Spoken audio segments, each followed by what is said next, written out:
Кадерле Татарстаным, мин ерак Себердән, Татарстанга, милли бәйрәмгә, Татарстанның 100 еллык бәйрәменә ашкынып килдем.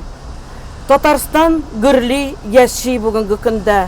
Мин Татарстанны зур бәйрәм белән котлыйсым килә. Татарстанны, Татарстандагы авылларны, районнарны, шәһәрләрне сез менә дигән иттереп яшисез. Сез читтә яшәүче татарларга һәрберсенә үрнәк һәм һәр вакытта безне үзегезнең куйнына чакырып, безне аралаштырып, дуслаштырып яшисез. Безне һәр вакытта җыеннарга чакырасыз һәм без шул җыеннардан илһамланып кайтабыз. Алга таба да шундый җыеннар була торсын.